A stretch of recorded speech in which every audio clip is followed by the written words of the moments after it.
into the Cougar Tailgate, where BYU fandom lives. Here's your host, Lauren McClain.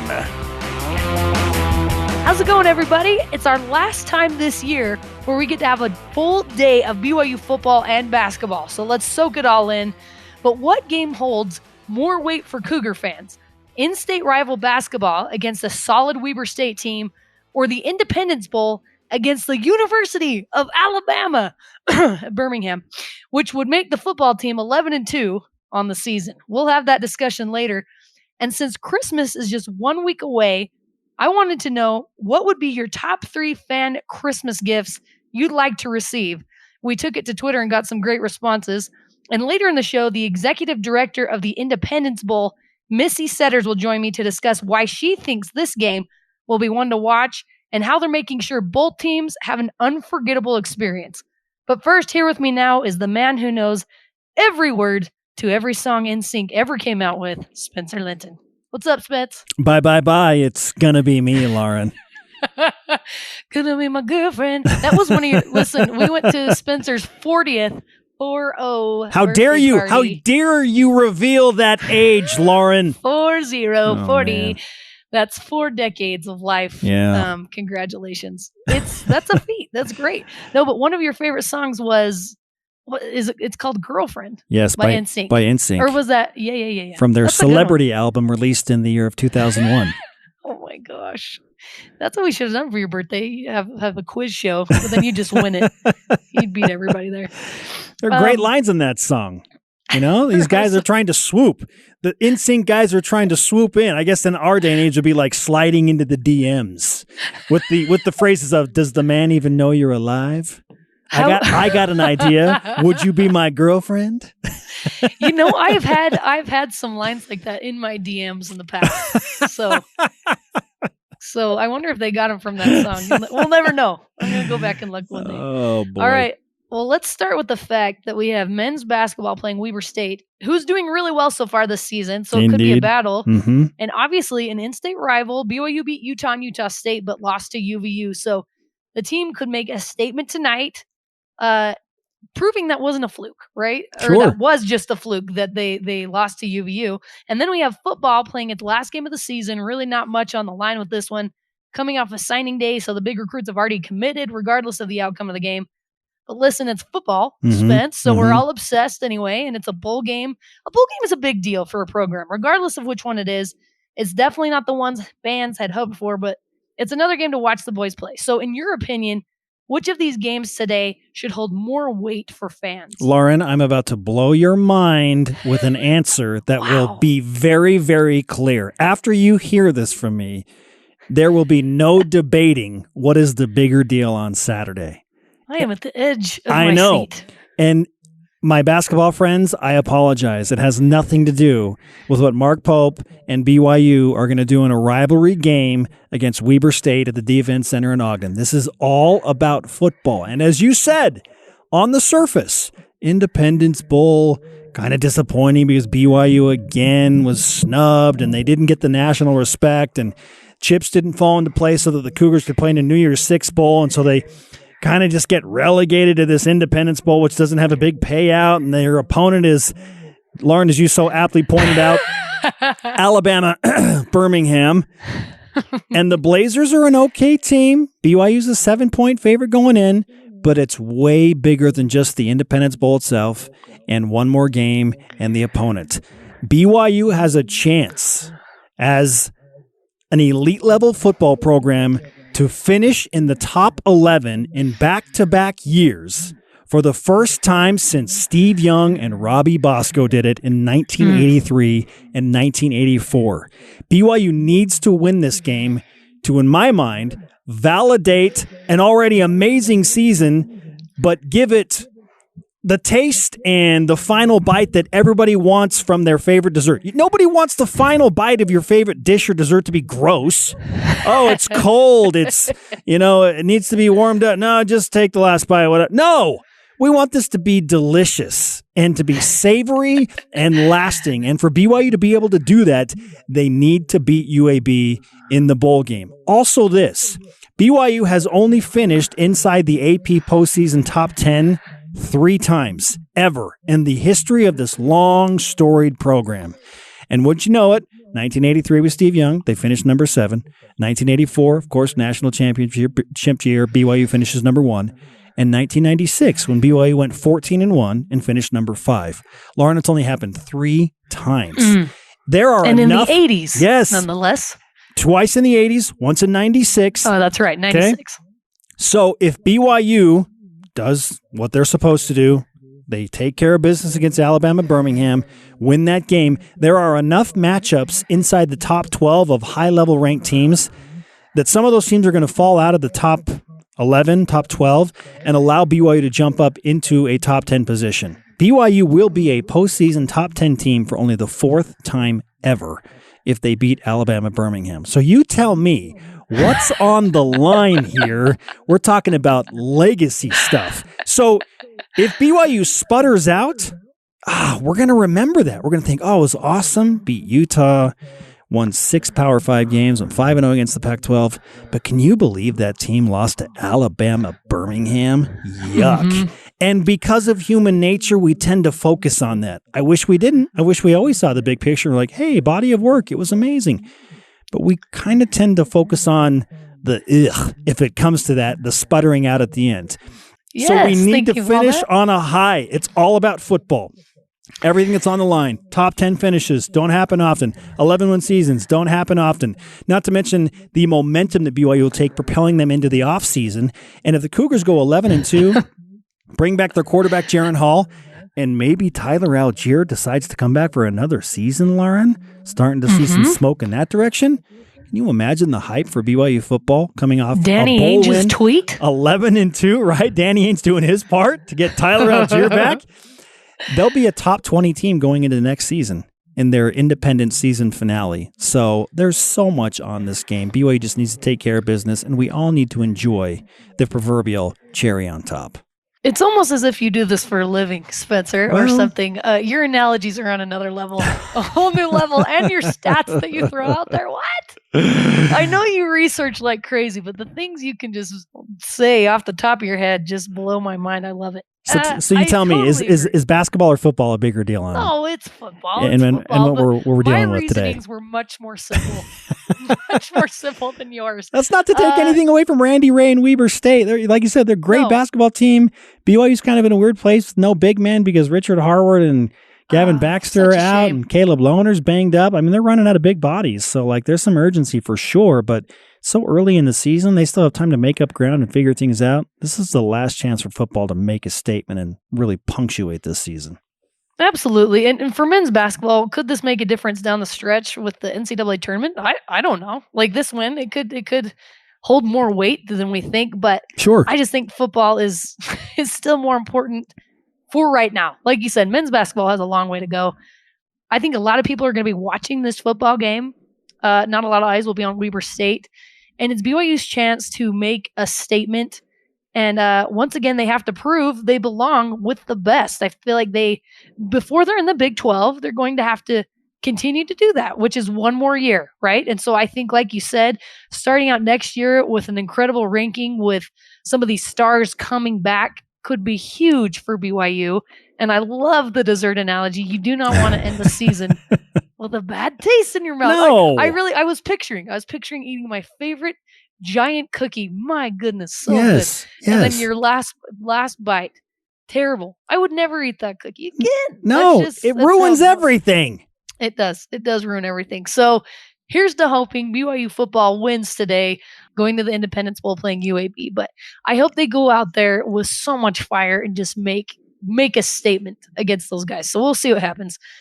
Spence, Christmas is 1 week away, and I think the ultimate gift for BYU fans was the Kalani contract extension. Absolutely. So we got that out of the way. So Merry glad Christmas that you took us all. there. That is the absolute correct answer.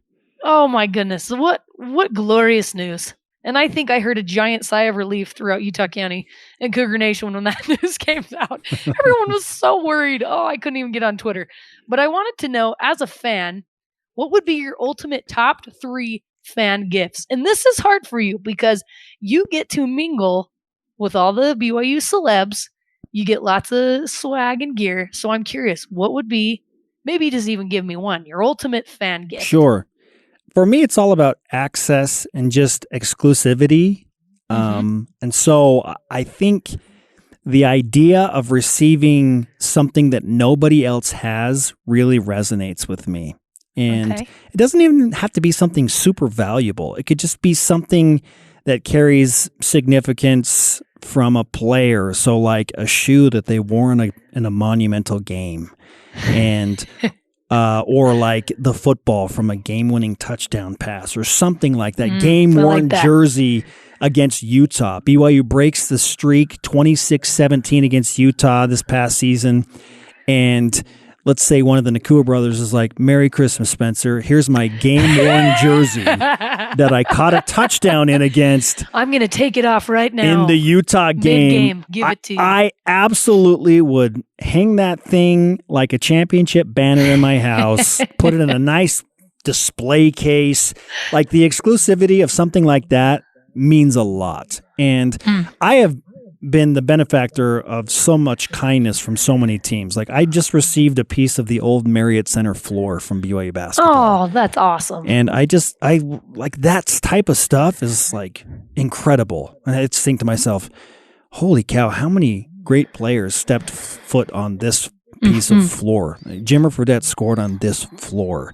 And Tyler Haas, maybe he hit his biggest shot as a BYU player on this little slab of the floor. Your minds can go wherever you want with that stuff, but that's so cool. I love those type of gifts because a lot of thought and a lot of nostalgia goes into something like that. So those really resonate with me. As you mentioned, I have access and I have good seats when I'm courtside and field side and, get to be in huddles and around the teams. And I don't take that for granted. It absolutely is a dream scenario. It's so fun. But if I were a fan, receiving courtside seats or, let's say, 50-yard line seats for a season ticket package, that would be the ultimate fan gift. Just like the best seats in the house for an entire season. Are you kidding me? That would be like the greatest fan gift. So I've given you two there. You said top three, but I think within the top three, there are some of those nostalgia gifts, jersey, piece of the floor, and then for your general fan, just best seats in the house, season ticket package. That would really be amazing. I love it. And as I was thinking of this for myself, you mentioned a lot of things that you can hang on your walls, or there are some things I think would be so cool to have. As I was thinking about this, I think I'm more about the experience. So like you said, I said recliner seats on the sideline for each game. Amazing. 50-yard line. So, I took it a step farther. Recliner seats. This is our ultimate fan gift, right? I loved working as a sideline reporter for BYUtv Sports.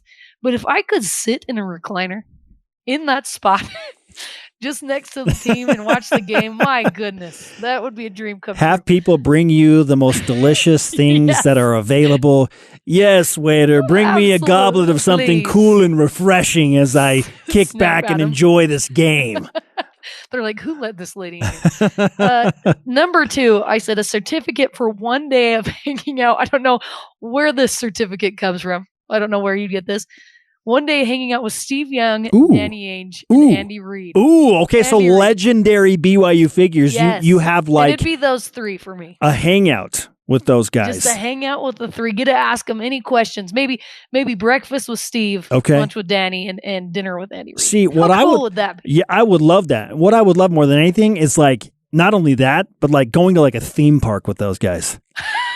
Like riding roller coasters with Steve Young, Danny Ainge, and Andy Reid, and just lay loose and have fun, man.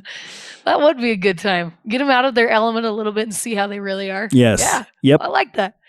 Number three for me, a certificate to play. Again, certificate. I don't know. It's all about certificates. To play in a scrimmage game with the women's basketball team, so I can realize how incredible they are and how terrible I am. Ooh. It's real. I already know that.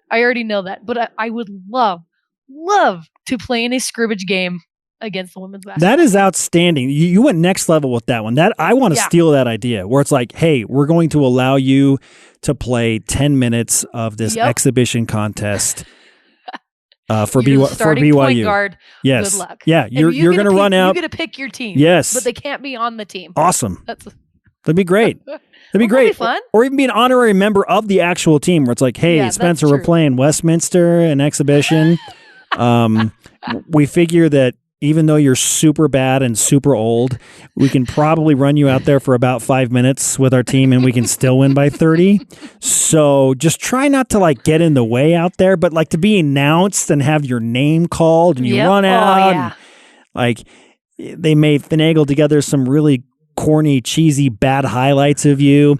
On the From big high lights. school. Yes. And they announce you like that. To me, that would be fun. We see celebrities sometimes do this. Bill Murray and Will Ferrell got to take some swings in spring training baseball, and it was hilarious, and it was a stunt.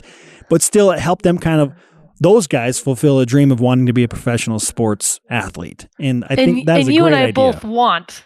Yes. That's our dream. Yes. Right? We would want to be a professional athlete. Incredible. And so to be able to do that would be so much fun and would also make us feel very terrible about ourselves. So is it a great gift or is it just a nightmare? I don't know. Let's give it a try. Let's see if we can make it happen.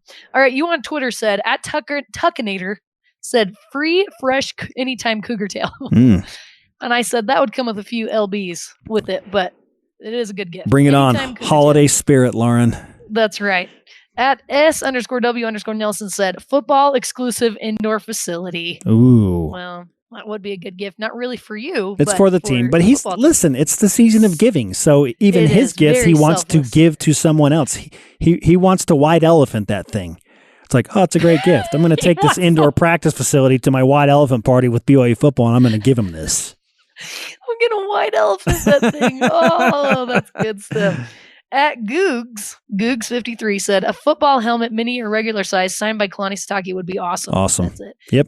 That's doable right there. Mm-hmm. @Frankum25 said, number 1, a sideline pass to all football games. Number 2, my own Built Bar NIL deal so I can get free Jordans. And number 3, peace on earth. I hope it wasn't in that order. Thanks for tweeting in, brother. But love all you guys. Thank you so much for tweeting in. Those are good responses. That's great Spencer stuff. Linton, you are one of my favorites, my friend. Thank you for coming on. Love you. Happy holidays. Merry Christmas. Thanks to you and your awesome husband, Steve, for coming to my birthday party.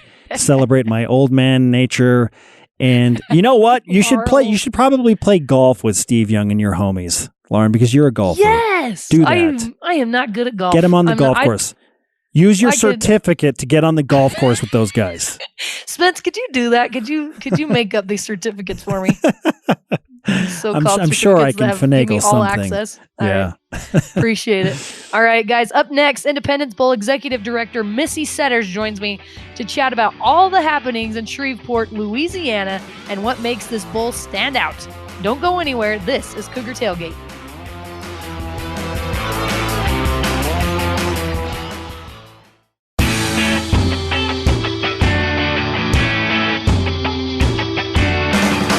Back to Cougar Tailgate. I'm Lauren McClain.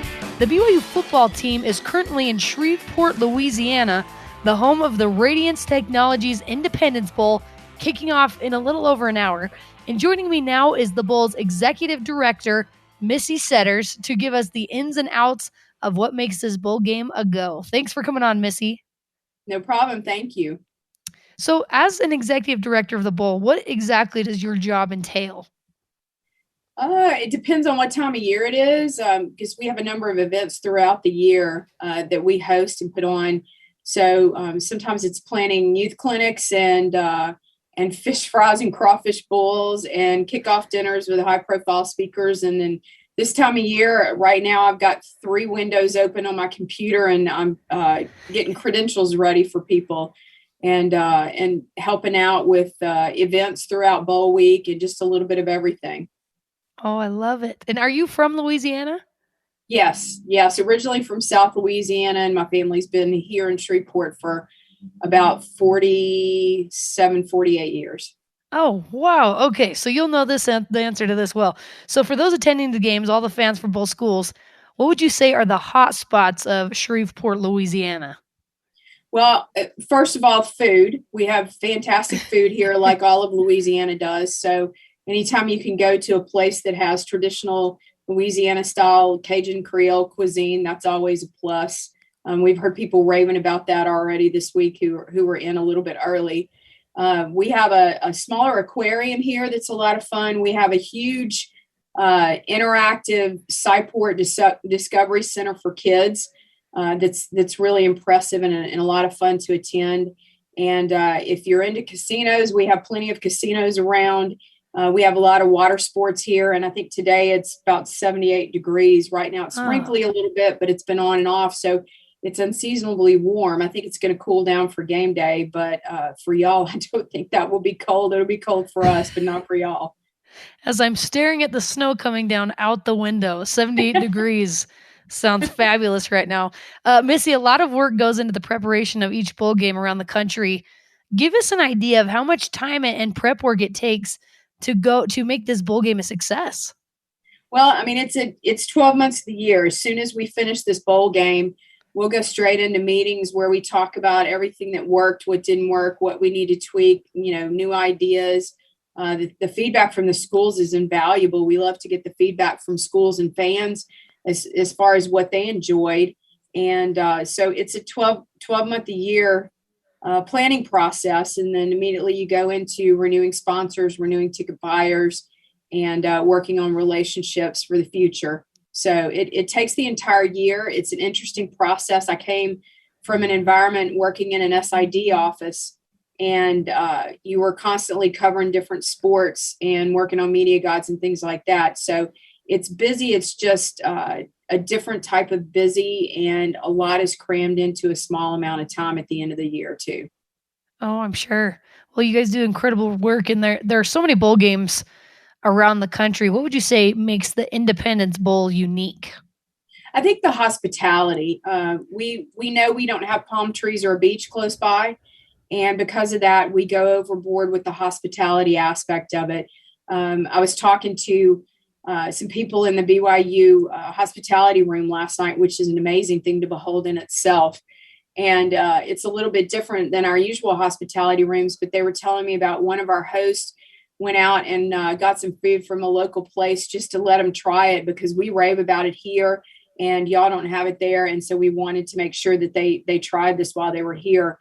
The first night the teams were here, we took the players to one place and had a dinner with whole hog. We had a group of cookers who spent the night before getting all this ready. You had 2 whole hogs. We had bacon wrapped alligator. We fed them jambalaya. We brought in a bunch of king cake, which is unique to Louisiana. And if you've never had king cake, it's something special around Mardi Gras season. And so they gave them a little bit of the history on the king cake. So it's the hospitality that goes with it. They brought in guys from cooking teams that do disaster relief cooking from different states surrounding us to help with this. So it's the unique teamwork of hospitality from a number of people that are involved in it.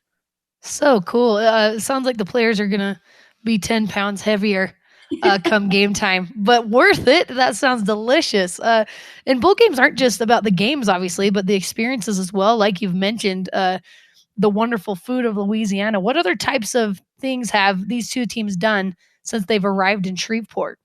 Well, the first night they had a Madden competition right after the dinner. And then yesterday they went to axe throwing.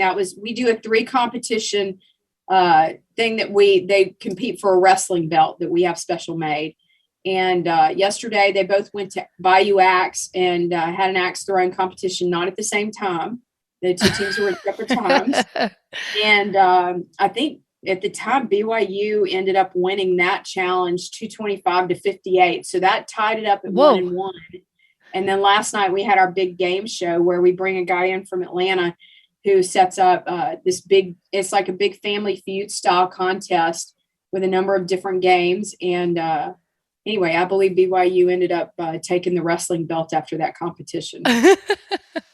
Man, I want to go to the bowl game. That sounds like a blast. And how cool for you to be able to kind of get to know the personalities of these players and coaches. What's that been like for you over the years, and specifically this year with BYU and UAB? It's great. It's fun to watch because every team's different. Every team has a different feel to it. And, for example, yesterday I was at Bayou Axe and I was standing up trying to figure out where I was going to go take pictures. There's not you can't really get close in an axe throwing competition and get the best pictures in the world. So I was scoping that out to see what the best location was. And one of the players immediately got up off for one of the stools and offered the stool to me. And I thought, you sense the culture of a program by little things like that along the way. And how much both of the teams got into the big game show from the minute they walked in our Riverview Theater last night. They walked in and before the first question was even asked, you get the sense of the fact that, yes, both of these teams are here to play a football game on Saturday and it's a competition, but at the same time, they're also there to have fun and enjoy themselves too. I love that. Now I have to know who offered you the stool. Was it someone from UAB or BYU? It was somebody from BYU. They were there. Okay, good. I don't know the player's name. I could probably point him out, but I don't know his name right offhand. That's good to know. All right. Well, BYU is 10-2 right now. UAB is 8-4 to end the regular season. Missy, what do you like about this specific matchup with these two teams? I think it's going to be interesting on the field. Obviously, BYU had a phenomenal season this year. And beat every Pac-12 team that they played and lost to a good Baylor team. And I think the Boise State game was an anomaly. But you look at the program and the strength and power of that program, and I think it'll be an interesting matchup with UAB. And so it's one of those matchups that maybe you look at it on paper and you wonder how it's going to work out. But hopefully, I think on the football field, it'll be a different story. But I think BYU definitely has a strong program this year and had a fantastic season. And they're a lot of fun to watch too. Missy Setters, Independence Bowl Executive Director. Missy, you know your stuff, and thanks for all your hard work at the Independence Bowl, and thanks for joining me today. No problem. Thank you. And that does it for us today. Thanks again to Missy Setters and Spencer Linton for coming on the show with me. You can join the Cougar Tailgate virtually, of course, every Saturday at noon Mountain Time, or download, rate, and review our podcast on Apple, TuneIn, Stitcher, Spotify, or on BYURadio.org. It's game day, baby. This is Cougar Tailgate.